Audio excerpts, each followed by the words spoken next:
Hello, আসসালামু আলাইকুম viewers. আশা করি আপনারা সবাই ভালো আছেন। সবাইকে এসএন কোডিং ইনস্টিটিউটের পক্ষ থেকে সিএসএস টিউটোরিয়াল পর্বে জানাই স্বাগতম, অনেক অনেক শুভেচ্ছা।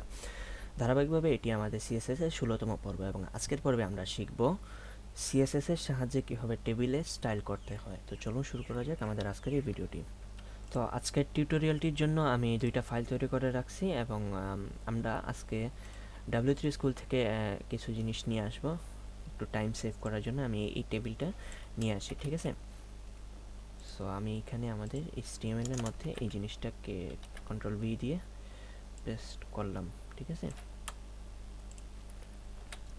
সেভ দিই, এই জিনিসটা আমাদের এখানে এরকম চলে আসছে, ঠিক আছে। এখন এটার মধ্যে কোনো সিএসএস নাই। এখানে দেখেন তাদের যেরকম দেখাচ্ছে আমাদের কিন্তু সেমভাবে দেখাচ্ছে না। তো এটার জন্য আমাদের কিছু স্টাইল করতে হবে, ঠিক আছে। তো আমরা একদম প্রথমেই দেখছিলাম যে টেবিলের একটা বর্ডার দেওয়া লাগে, ঠিক আছে। আমরা এখানে বর্ডার দিতে পারি যে 1 পিক্সেল। বর্ডারের প্রপার্টি যেরকম আমরা ইউজ করতাম সেরকমই সলিড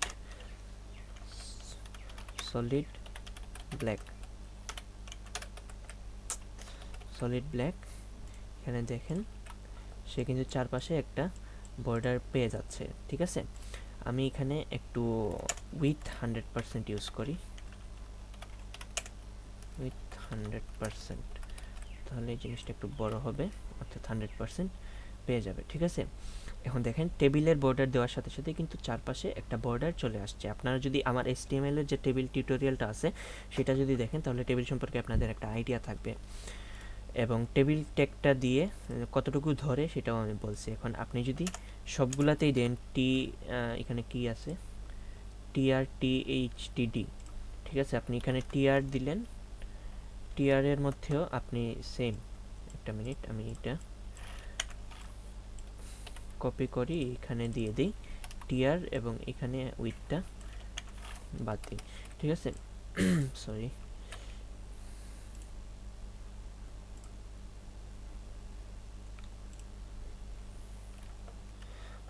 কাজ করতেছে না, সেভ দিই একটু, সেমিকোলন দেই নেই।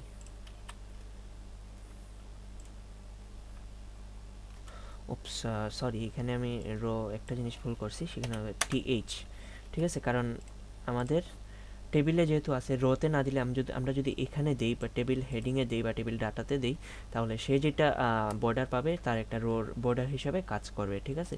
তো আমরা এখানে একটু সেভ দিই, রিলোড দিই, দেখেন TH যে জিনিসগুলো আছে সেগুলোর কিন্তু একটা বর্ডার পাওয়া শুরু হয়েছে, ঠিক আছে। আমি উইথ একটু কমায় দিই, সাপোজ 70%, মার্জিন। এখন আপনারা যদি দেখেন এখানে সে কিন্তু তার টেবিল হেডিং যেটা আছে বা টি হেড যেটা আছে সেটা কিন্তু, সরি, TH যেটা আছে সেটা কিন্তু একটা বর্ডার পাচ্ছে। সেম এজ আপনি যদি এটাকে একটু ডুপ্লিকেট করে এখানে একটা টেবিল ডিতে দিয়ে দেন, তাহলে এখানে যে তার ডাটাগুলো আছে ডাটার মধ্যেও কিন্তু সে বর্ডারটা পাওয়া শুরু করবে, ঠিক আছে। এটা হচ্ছে গিয়ে বেসিক একদম আমরা সিএসএস এর মাধ্যমে টেবিলের মধ্যে বর্ডার দিয়ে থাকি। এছাড়াও আমরা এখানে অ্যাট্রিবিউট আকারে দিতে পারতাম, বাট এখানে সিএসএস দিয়ে, যেহেতু আমরা সিএসএস শিখতেছি, সিএসএস দিয়ে করাটা বেটার, ঠিক আছে। তারপরে যে জিনিসটা আছে, আমরা যদি আরেকটু নিচে দেখি, সাপোজ এখানে আরেকটা প্রপার্টি আছে, সেটা হচ্ছে গিয়ে বর্ডার কলাপস। এখানে যে অনেক এতগুলো বর্ডার আছে সবগুলা কি একটাতে কলাপস হবে নাকি এখানে যেরকম আছে আমাদের সেরকমই থাকবে। তো আমরা চাইলে এটা দিতে পারি এখানে, সাপোজ আচ্ছা আমি একটু শর্টকাট ইউজ করতেছি, এটা সিলেক্টর TD বর্ডার 2 পিক্সেল,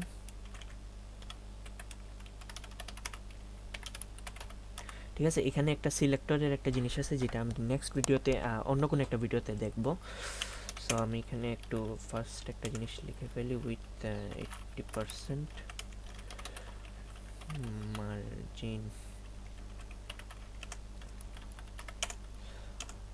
তারপর হচ্ছে গিয়ে বর্ডার কলাপস, এখানে আমরা কলাপস দিলাম। অ্যান্ড আমরা এখানে একটু দেখি, এখানে যে জিনিসটা আছে এটা কিন্তু সিঙ্গেল বর্ডার পাওয়া শুরু করছে, ঠিক আছে। সো তো এই জিনিসগুলা দেখার পর এইরকম আমাদের রেজাল্ট আসছে। আমাদের কলাপস হয়েছে, বাট এখানে একটা জিনিস চেঞ্জ আছে, সেটা হচ্ছে গিয়ে এখানে প্রথম যেটা আছে অর্থাৎ সবগুলাতে একই জিনিস ইউজ করার পর বর্ডার কলাপস ইউজ করছি। এটা না করে আমি যদি এখানে টেবিলের মধ্যে আলাদা করে লিখি, জাস্ট টেবিলের মধ্যে পাবে, সেটা হচ্ছে কি বর্ডার বর্ডার কলাপস। তাহলে দেখেন তারপরেও চেঞ্জ হচ্ছে না। আচ্ছা, সেভ দেই।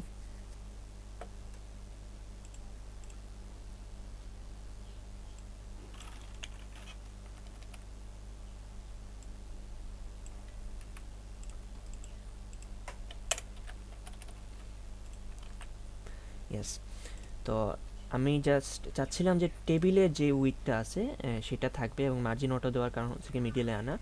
তো এই জিনিসটা আমরা জাস্ট টেবিলের আলাদা করে করতে পারি, এবং বর্ডার আমরা চাচ্ছি টেবিল টি হেড অ্যান্ড টিএইচ টিডি মধ্যে আমরা ইউজ করতে, তার জন্য আমরা এরকম ইউজ করছি, ঠিক আছে। বাট আমরা যদি সবগুলোর মধ্যে এরকম বর্ডার কলাপস ইউজ করি তাহলে মানে এটা একটু আলাদা করে হয়ে যায়, ঠিক আছে। সো নেক্সট আমরা আরও দেখতে পারি, সাপোজ হচ্ছে গিয়ে জাস্ট একটাতে বর্ডার ইউজ করলে কীরকম হয় আমরা দেখছিলাম। অ্যান্ড এখানে টেবিল সাইজ আছে, আমরা চাইলে এখানে উইথ হাইট ইউজ করতে পারি, ঠিক আছে। আমরা টিএইচ টিডি এগুলারও আলাদা করে হাইট উইথ এগুলা সেট করতে পারি। সো এখানে যদি আমরা সাপোজ টিএইচটাকে ধরলাম, টিএইচটাকে ধরে আমরা এখানে উইথ দেওয়ার দোকানে হাইট দিলাম 50 pixel, font wait font size বাড়ায় দিলাম সাপোজ 20 পিক্সেল,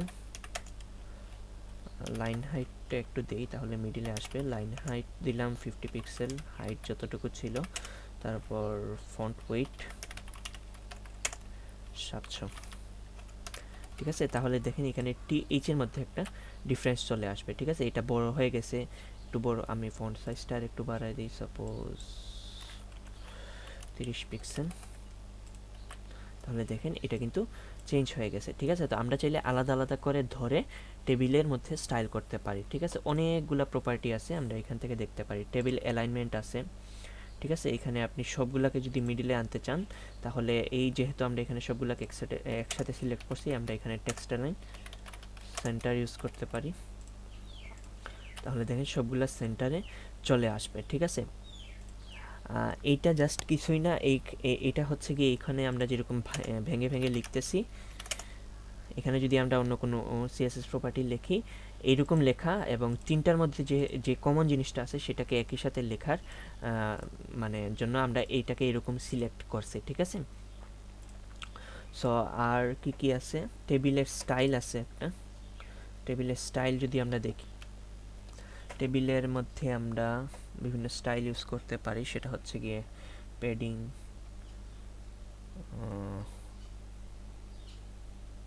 ওকে, ব্যাকগ্রাউন্ড কালার, এই জিনিসগুলো আমরা যদি সাপোজ এই যে টিডি যে জিনিসগুলো আছে এগুলোর মধ্যে একটু প্যাডিং দিতে চাচ্ছি, তাহলে একটু গ্যাপ তৈরি হবে, প্যাডিং 10 পিক্সেল, ঠিক আছে। আমরা যদি এখানে একটা প্যাডিং দেই 10 পিক্সেল প্যাডিং পাচ্ছে। আবার এখানে যদি আমরা একটা ব্যাকগ্রাউন্ড ইউজ করি, সাপোজ লাইট ব্লু, তাহলে দেখেন এখানে ব্যাকগ্রাউন্ড কালারটা চেঞ্জ হয়ে যাবে। আমরা যদি টিএইচ এ চাই ব্যাকগ্রাউন্ডটা চেঞ্জ করতে,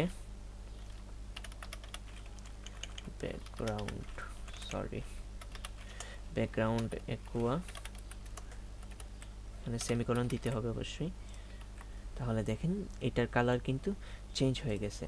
আমরা বিভিন্ন যে আগের যেই প্রপার্টিগুলো দেখছিলাম এটার ইউজ করেই কিন্তু আমরা এখানে সিএসএস প্রপার্টি অ্যাপ্লাই করতেছি। এখানে আপনি লাস্ট আর কি কি আছে, টেবিল রেসপন্সিভ, ঠিক আছে। তো এই জিনিসটা আমরা নেক্সটে বুঝবো যখন আমরা রেসপন্সিভ ওয়েব ডিজাইন নিয়ে কাজ করব।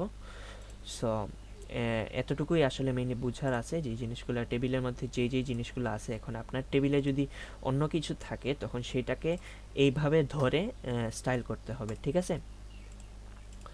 সো আশা করি জিনিসগুলো আপনারা বুঝতে পারছেন। এখানে আবার স্মলভাবে দেওয়া আছে যে টেবিল এর কী কী প্রপার্টি আছে। আপনি এখানে বর্ডার স্পেসিং জিনিসটা ইউজ করতে পারেন, বর্ডারের মধ্যে কতটুকু স্পেস থাকবে যদি আপনার কলাপস করা না থাকে, ঠিক আছে। এখানে যদি আপনি কলাপস দেন তাহলে কিন্তু একটা বর্ডারে সবগুলা একই সাথে হয়ে যাবে, বাট আপনি যদি এখানে সেপারেট ইউজ করেন তাহলে, যেমন আমি সেপারেট ইউজ করতেছি, তারপর এখানে যদি আমি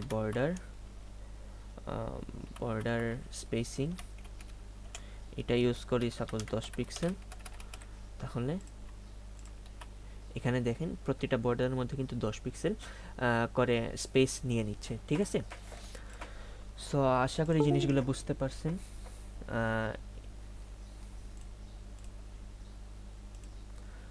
আর আমরা এরকমই মেইনলি এখান থেকে আপনি বিভিন্ন স্টাইল আপনি দেখতে পারেন টেবিলের জন্য। সো আশা করি নেক্সট ভিডিওতে আমরা অন্য কোনো একটা টপিক নিয়ে কথা বলবো। টিল দেন ভালো থাকেন, সুস্থ থাকেন, সবাইকে আল্লাহ হাফেজ।